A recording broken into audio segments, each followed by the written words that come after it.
বন্ধুরা, বর্তমানে আমি পটলের ফুলের পরাগ সংযোগ করাচ্ছি সকালে। আমার গাছগুলিতে ভালো পরিমাণে ফুল উঠেছে এবং গাছগুলি কিন্তু কালো আছে। এমত অবস্থায় আমি এই গাছে কোন রাসায়নিক সার ব্যবহার করেছি সেটা নিয়ে আজকের ভিডিওতে কথা বলবো। যেহেতু আমার পুরনো গাছ, তাই 10-26, সুফলা, 14-35 এর মতো রাসায়নিক সারগুলি সেইভাবে কিন্তু কাজ করছে না। তাই এখানে আমি রাসায়নিক সার, একটু ভিন্ন ধর্মী রাসায়নিক সার প্রয়োগ করছি। চলো বন্ধু, ভিন্ন ধর্মী রাসায়নিক সার কী কী সেগুলো আমরা জেনে আসি। বন্ধু, দেখতে পাচ্ছ আমাদের পটল গাছগুলি যথেষ্ট পরিমাণে কালো আছে এবং গাছগুলিতে কিন্তু ফুলের পরিমাণও যথেষ্ট ফুটছে। বেশি পরিমাণে না ফুটলেও ভালোই পরিমাণে কিন্তু ফুলগুলিও কিন্তু এখানে বিদ্যমান রয়েছে, যা কিন্তু তোমরা দেখতে পাচ্ছ। এই পটল গাছ যথেষ্ট পটলও কিন্তু রয়েছে। এই দেখো, যথেষ্ট কিন্তু পটলও কিন্তু এখানে বিদ্যমান রয়েছে। এর প্রধান কারণ আমি এর আগে আমার এই জমিটায় কিন্তু আমি এখানে আরসিএফের 15-15 লাল সুফলা ব্যবহার করেছিলাম। তার ফলে কিন্তু গাছগুলিতে ডোগ আসছে। এমত অবস্থায় ডোগ আসার সাথে সাথে আমাদের আরেকটা সমস্যা হয়, বিশেষ করে পুরনো পটলের, সেটা হলো পটলগুলি ছোট ছোট হয়। মানে এই যে যে দেখতে পাচ্ছ এরকম একটা ছোট, এছাড়াও কিন্তু আরও কিন্তু যে সমস্ত ছোট যে পটলের যে সমস্যা সেগুলো কিন্তু রয়েছে।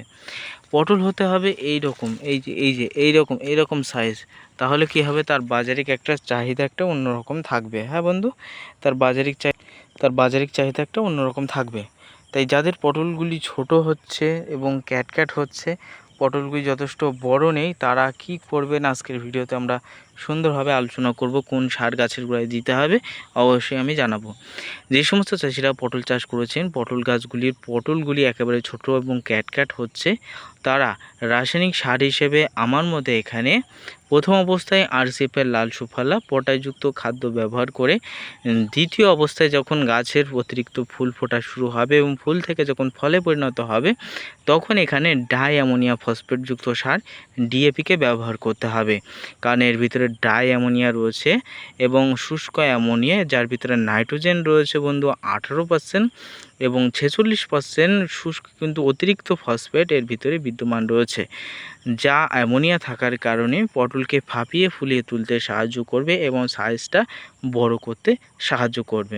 অবশ্যই খেয়াল রাখতে হবে, বিশেষ করে পটলের জমির ক্ষেত্রে যদি অতিরিক্ত বর্ষা দেখা যায়, যে বৃষ্টি হচ্ছে কন্টিনিউস, তাহলে সেখানে ডিএপি ব্যবহার করবেন না। করলে কিন্তু ডিএপি ব্যবহার করলে আপনার গাছ কিন্তু নরম হবে, এটা কিন্তু আমি জানিয়ে রাখছি। গাছ কিন্তু নরম হবে এবং গাছ নরম হলে যদি অতিরিক্ত এক নাগারে কন্টিনিউস বৃষ্টি হয়, আপনার গাছে কিন্তু হাজা পচাই সমস্যা দেখা যাবে। আমাদের মতো যে আমাদের দেখতে পাচ্ছেন রোদ একেবারে ঝলমলে আবহাওয়া এরকম যদি আপনার থাকে, তাহলে সেখানে আপনি প্রয়োগ করবেন। এতে করে পটলের সাইজ কোণ প্রভৃতি ঠিক থাকবে।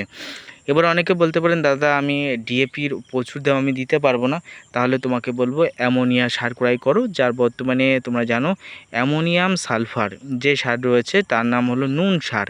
অনেকে নুনের মতো দেখতে হয় এবং যার ভিতরে নাইট্রোজেন রয়েছে 20% এবং 23% সালফার রয়েছে। এবং শুধুমাত্র অ্যামোনিয়া দিলে হবে না, অ্যামোনিয়ার সাথে ফসফেটও ব্যবহার করতে হবে, কারণ শুধু অ্যামোনিয়া দিলে গাছের আবার অতিরিক্ত গতিবৃদ্ধি হয়ে যাবে, নানান সমস্যা দেখা যাবে। তাই অ্যামোনিয়া ফসফেট একসাথে মিশ্রিত করে এবং তার সাথে হালকা পরিমাণে পটাশ মিশ্রিত করে তুমি গাছে প্রয়োগ করতে পারো, ওই সেম টু সেম তোমরা কাজ পাবে। ঠিক আছে। তাই যে সমস্ত চাষির পটল গাছগুলিতে পটলের ফুল আসার পরে এবং পটলগুলি অতিরিক্ত ছোট হচ্ছে, তারা সেখানে ডিএপি ব্যবহার করতে পারেন এবং ডিএপির পরিবর্তে অ্যামোনিয়া ফসফেট এবং পটাশ ব্যবহার করতে পারেন। 10 কেজি সারের সাথে 1 থেকে 1.5 কেজি বা 2 কেজি পরিমাণে পটাশ দেবেন, তার বেশি দেওয়ার দরকার নেই।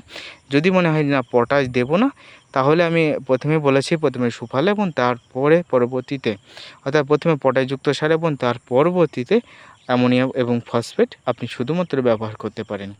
এতে করে আপনার পটলের সাইজকরণ এবং পটলের কালার প্রভৃতি ঠিক রাখবে এবং আপনার ফলন কিন্তু বাড়াবে। তাই বর্তমান সময়ে অ্যামোনিয়াম এবং সালফেট আমরা কেন ব্যবহার করব, ডিএপি কেন ব্যবহার করব, সেটা নিয়ে আজকের ভিডিওতে আলোচনা করলাম। ভিডিও ভালো লাগলে লাইক কমেন্ট শেয়ার করে আমাদের সাথে থাকবে, আর অবশ্যই চ্যানেলটি সাবস্ক্রাইব করবে। ফেসবুক থেকে দেখলে ফলো করে পাশে থাকবে।